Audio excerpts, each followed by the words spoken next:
Joner.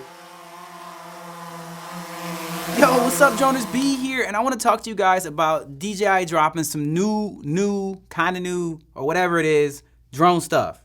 But look, we're just gonna get into it and we're gonna talk about it. All right, guys, we're talking about the Phantom 4 Pro. Now, let's just do a quick flashback and remember that I did a requiem, or I should say we here at Joner did a requiem to the Phantom series in a video that I think was titled something along the lines of What Happened to DJI in 2019.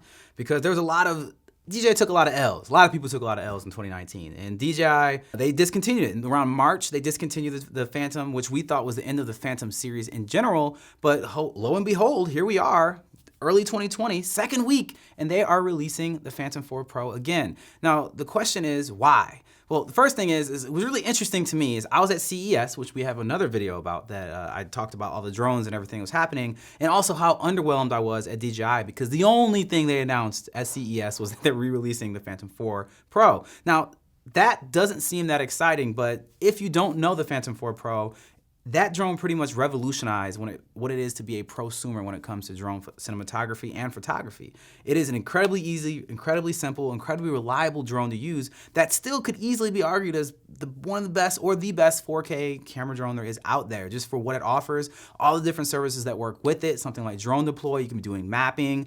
You know, there is just so many applications to this drone that I would have to believe the biggest reason DJI is bringing it back is because the demand never went away. I don't know how aware you guys are in these the trade war politics that have been going on between the White House now and China. It's been getting pretty real, and there's been a lot of tariffs. So originally when the Phantom 4 Pro came out, it cost $1,499. That's $1,499. Now they're selling for over $1,700. What's the difference? Well, it's the tariffs. That's the difference.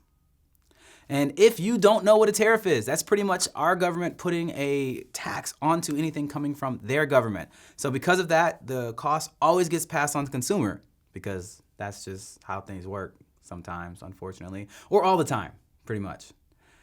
And we have to pay for it. So since we're paying for it, you know, welcome back Phantom 4 and not the end of the Phantom series. Is there gonna be a Phantom 5? I am not sure. Is there any new differences with the Phantom 4 Pro? Not really. The only thing I really know that's not happening for that is not gonna be working with a new DJI Smart Controller. They just dropped some new firmware and it still doesn't work with that controller. I would like it to. A lot of people are looking for it to be able to do that. We'll see. If you don't know what the Smart Controller is, that's the one that looks like a Mavic or Mavic Pro controller that also has a screen coming out of the bottom of it, which works for multiple drones. So, is it worth it to buy this drone that now is $229 more than it was when it originally came out, or $230 more? Either way, it has the 1-inch sensor, the 4K, 12 megapixel. All these numbers sound so familiar because they're the same numbers that you get on the Hasselblad version or the Pro version of the Mavic 2. That drone comes in at about $1,500 or $1,499. And so the Phantom is gonna be more expensive. I think the answer to this question really comes down to what is your use case? What are you using it for? Like if I'm flying from a boat more often than not, I'm probably gonna wanna fly a Phantom because they're easy to do hand catches and that's just an easier thing to do. If I'm using it for construction, which I know a lot of them are being used for that, then I'm probably gonna use the Phantom because it has more third-party apps that can go with it. But if I'm just gonna be, you know, messing around, taking some videos, having fun with it, I'm gonna take a Mavic. Because the Mavic 2 obviously costs less, it folds up, it's smaller, it flies for longer, or very similar, I think a little bit longer. But either way, I don't see a strong argument to why you would buy a Phantom over a Mavic unless you specifically in your type of industry are using Phantoms for something specific. Otherwise, the Mavics pretty much handle it. And that's why we did the Requiem to the Phantom series because we thought it was over. The Mavic killed him. All right, Joners, thank you so much for checking out this DJI-inspired video. We have many of them because they run the world of drones for the most part. So check out more right over here. Or if you want to see the greatest intro video, that's new, by the way, to our channel, we got it right here. As always, make sure you subscribe and hit that notification thingy. This little bell tells you when we post new things so you can be involved. And make sure you stay fly.